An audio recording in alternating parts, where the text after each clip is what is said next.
Before we dive into this crazy story, get ready for an adventure like no other. Everyone panicked and scrambled away like headless chickens, but Morris at a light bulb moment grabbed the human bag off the ground and zoomed over to show it to Caesar. Swiftly summoned Koba, instructing him to lead some apes to follow the humans. Koba chased their vehicle across the Golden Gate Bridge. After tracking down the human stronghold, Koba fired up the boardroom with the enthusiasm of a hot yoga session and proclaimed that they should attack first. Morris nodded in agreement, but thought, hold on, let's not get too heated. He preferred to investigate their numbers and weaponry first. Just when Koba was off persuading his pals about his human torture stories, Caesar interrupted them like a broken record. Caesar said he didn't want war, fearing loss of all home, loved ones, humanity's future. He planned to step out and ponder. Koba wasn't ready to give up, trailing behind like a puppy, pulling at Caesar's sleeve to share his tale of humanity's imprisoning ways. The next day, Caesar and the apes paraded into the human community like a grand carnival, causing the humans to hush up so much that they could hear their own heart. Mountain stood up like the representative of humanity, approached Caesar with the grace of Teji. Caesar made it clear he didn't want to stir trouble with humans. Then his son, Blue Hair, returned the bag to the mountain while Caesar set boundaries for the humans, warning them not to tread on his turf. The apes withdrew from the community as one, leaving the survivors stunned and terrified, as if they had just seen a pack of wild beasts. The community leader climbed to a high point, announcing like a broadcast they needn't worry about the apes returning despite the power crisis. What they urgently needed was to fix the power station, or else their radio would turn into an antique in no time. As Mountain pondered about war, he decided he should have another chat with Caesar. Mountain was given 3 days to fix the power station. Before the deadline even hit, he was already scheming to launch an attack on the apes.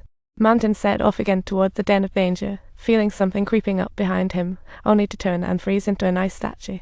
He was so flustered, he couldn't even gather his thoughts. In the blink of an eye, countless apes rushed in, snatching him up, mistakenly treating him as a spy, and bringing him before Caesar. Caesar stopped the execution, deciding to follow him and investigate what was going on. They found an abandoned hydropower station at the dam. Consequently, the man's endeavor to restore it was akin to an adventurous tale straight out of a dream, filled with fantasy and challenges. The man asked Caesar for a few days to repair the station, like he was trying to get time off approved. Koba heard the plan and expressed distrust again, rising up like a skeptic to protest. But Caesar's long-standing trust in humans propelled him to ignore the objections and give humanity a chance.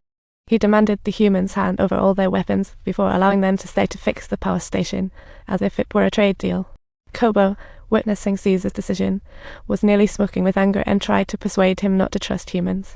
Even though he was challenged, Caesar pressed down on Koba's objections with unshakable authority. The next day, Koba sneaked into the survivor community with his confidantes, discovering humans furtively counting their weapons. He decided to act crazy and gave the gods a little dance performance, surprising everyone when they let him go. Caesar wasn't taking any chances either, bringing his sons along to keep a watchful eye on human construction, observing them hustle and bustle. However, his mischievous son jumped off the horse to play with the humans, accidentally opening a toolbox and discovering a hidden gun. Blue Hair rushed to protect his brother, only for the bald guy to seize the opportunity and aim at Blue Hair like a villain. Caesar swooped in to snatch the gun away and landed a heavy punch on the bald guy. Luckily, Mountain intervened just in time to save the day. But after the bald guy had secretly stashed the gun, Caesar had no choice but to warn the humans. Mountain glared at the wrecked repair plan due to the bald guy. He once more asked Caesar for help, but found Caesar's wife injured. They handed over their medicine to Caesar's wife, scoring a sliver of hope in return. Then they kicked the bald guy out of the work crew, making him a prime example of what not to do while Caesar aimed for a speedy repair of the power station. However, Koba, just back from the human community, was furious to see Caesar letting the apes help the humans, sparking a furious brawl. Both sides fought fiercely, but ultimately Koba lost, having to bow his head in defeat. He missed a chance to warn Caesar about the humans preparing for war, his secret mission a flop.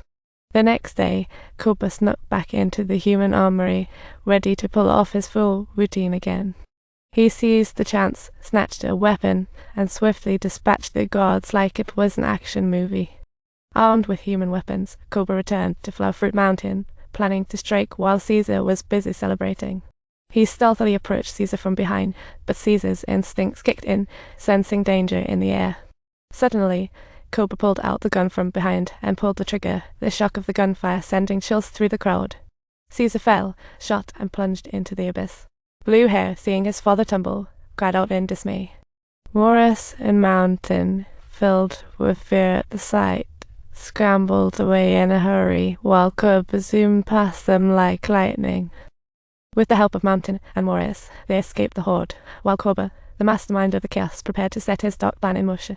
The mission was clear: spare no effort to unleash fury upon the human army.